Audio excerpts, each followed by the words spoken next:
शब्द मत समझना इस बात को। मैं एक जीवन का शब्द बताना चाह रहा हूँ कि कुछ लोग अपने लोगों को बचाने के लिए किस तरीका से प्रयोग करते हैं। जैसे जोधा अकबर की कहानी आ रही है, नाटक के रूप में चल रही है, उस रोल को आप लोगों ने देखा होगा। एक संस्कार वाली बात देखना, इसमें संस्कार वाली बात कौन समझना है आपको कि किस तरीका से जोधा ने मुगलों को किस तरीका से स्वीकार किया था, क्योंकि वो अपने आमिर को बचाना चाहती थी, अपने हिंदू समाज को बचाना चाहती थी। और उस समय पर अकबर का बहुत बड़ा बोलबाला था और उस समय पर उनकी बहुत बड़ी सेना थी और उन्होंने उनको कब्जे में कर लिया था। उन्होंने कहा कि जब आप लोग जोधा को मुझसे शादी कर दोगे तो मैं इनको माफ कर दूँ। जोधा ने इनको स्वीकार कर लिया, मेरी जनता को माफ कर दो, मेरा कुछ नहीं है, कोई जीवन में जो भी अस्तित्व वो ठीक है। मगर एक संस्कार वाली बात आ जाती है कि जोधा ऐसे एक परिवार थे, बेटी थी, उसने अपने समाज और अपने माँ बाप को बचाने के लिए और अपने परिवार को बचाने के लिए, अपने हिंदुत्व शब्द को बचाने के लिए मुगलों से समझौता कर लिया था और उनसे शादी का प्रारूप बना लिया। उन्होंने फिर में उसमें एक शर्त रख दी थी, मैं हिंदू समाज से हूँ, मैं शादी में फेरा लेना चाहती हूँ और फेरा लेना चाहती हूँ।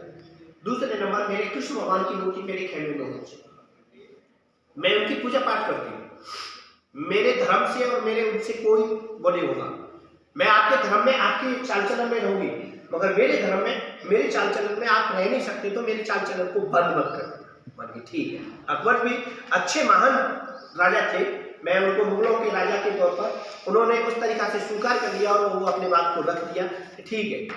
उनके खेमे में जोधा के जब भी जाते थे, हम एक सीरियल देखते हैं कभी कभी, उसमें से एक अंक मिला है, वो जाते थे जूते अपने तार के, जबकि वो तो राजा थे, वो तो राजा थे, मगर जब भी जाते थे वो जोधा के खेमे में उस जगह पर, तो वो उस जगह पर अपने जूते उतार करके जाते थे और उस जगह पर बड़ा मान सम्मान से हाँ आपके गए जूते हैं, मैं उनको मानता हूँ। सात फेरा लेने का एक तरीका फतेहपुर सीकरी में सतखंबा बनाया था कि हमारे उसमें मुगल राज में इस तरीका से हम सात फेरा लेना हमारा कबूल नहीं माना जाता है, कबूल को ही निकाय बोला जाता है। उस बात पर भी उन्होंने सात फेरे के तौर पर कि हमारे तुम्हारे सात फेरे भी हो जाएंगे, आपके रीति रिवाज के अनुसार काम भी हो जाएगा और काम भी हो जाएगा, ठीक, वो भी बात समझ में आएगी। मगर उनकी एक बहन का नाम था सुनैना, छोटी वाली। मैं इस बात पर पॉइंट पर जा रहा हूँ, आज के समाज से जोड़ लेना उस बात को और कल की समाज से भी जोड़ लेना, वो बहुत पुरानी बातें बता रहा हूँ मैं। सुनैना एक बहुत अच्छी, और जैसे जोधा में अच्छे लक्षण थे अपने माँ बापों के अपने प्रति, और उन सबको एक नजर से देखती थी, ना तो किसी दासी को दासी के रूप में सताती थी, न किसी नौकर को नौकर के रूप में सताती थी, न किसी अपने सौतन को सौतन के रूप में समझती थी, नहीं, सबको बहन भाई के रूप में अच्छी समाज के तौर तरीका से अपने बहुत अच्छे लक्षणों के साथ में उनको प्रयोग किया करता। इस बात पर एक गौर होता है कि जब जोधा इतनी अच्छी परिवार की लड़की थी तो उसकी बहन सुनैना थी, वो भी तो उसी हिसाब से पसंद से शादी कर सकती थी, मानते हैं सब कुछ, मगर वो भाग क्यों गई थी? वो भागी नहीं थी, उसको किसी से प्रेम हो गया था, मानते हैं प्रेम सबको होता है, मगर उसके प्रेम को, प्रसंग को गलत दिशा में ले जाने वाले उसके दुश्मन थे। उस रोल में महामंगा आती है, महामंगा उसको जोधा को नीचा दिखाना चाहती थी और उसको हिंदू समाज के तौर पर उसे हटाना चाहती थी इस जगह से। उस जगह से हटाने का एक तरीका होता था कि इस अपने आप में तो वो अपने आप को ही बड़ा और बड़ा रोल देना चाहती थी, इसलिए उस सुनैना बेटी को एक कच्ची मिट्टी के घड़े के समान थी।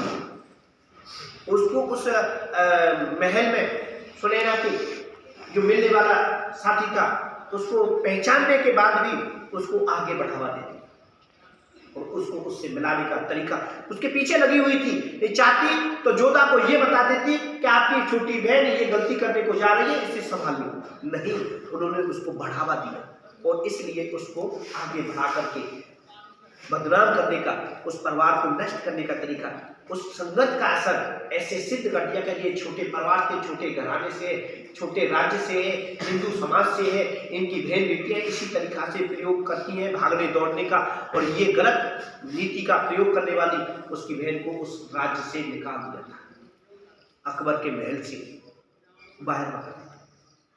जबकि उसके पहनने ओढ़ने के बाद में उस बेटी को देखते हुए लक्षण के साथ में ऐसा लगता है कि कितने अच्छे परिवार थे उनके। आज के परिवार में एक खुद ही उसी बात से संबंधित आ रही है। बहन बेटियां छोटे परिवार से बड़े परिवार से नीति नहीं होती है, लक्षण से नीति मानी जाती है कि छोटे और बड़े परिवार के कैसे लोग पहनते हैं, कैसे रहते हैं, कैसे वेशभूषा है, कैसे अच्छी तरीका है, इस बात को समझने। ऐश्वर्या राय की बेटी का नाम क्या है? आराध्या। ऐश्वर्या राय विश्व सुंदरी रही है। उनके बाबा है जो अमिताभ बच्चन है, बहुत बड़े हैं, बिग बॉस के नाम से जाना जाता है उनको फिल्मी एरिया में, वो भी बड़े हैं, रईस राज जाते हैं। उनकी जीवनी में अभिषेक बच्चन है उनके पिताजी बेटी के, मां ऐश्वर्या है। ऐश्वर्या वर्ल्ड कप का जो खिताब होता है जैसे विश्व सुंदरी का, उनको मिल चुका है, अच्छे परिवार से बिलोंग हो गया। अब उनकी बेटी है आराध्या है, 12-14 साल की है। कैसे लिए मुकेश अंबानी, धीरू अंबानी का जो भी है कॉलेज है, उस अच्छी कॉलेज में पढ़ाई शिक्षा दीक्षा दी जा रही है उनको। उस शिक्षा दीक्षा के साथ में फिल्मी एरिया में होने के बाद में एक्टरियों का जो रोल होता है, अपने शॉर्ट कपड़े पहनना, सब कुछ है। इस चीज को उसके नजर में देख लो। अभी से उस बेटी के अंदर बच्चन परिवार की नातनी पूरे कपड़े के साथ में, पूरे पहनाव उड़ाव के साथ में अपनी माँ के साथ में हर जगह जाती है।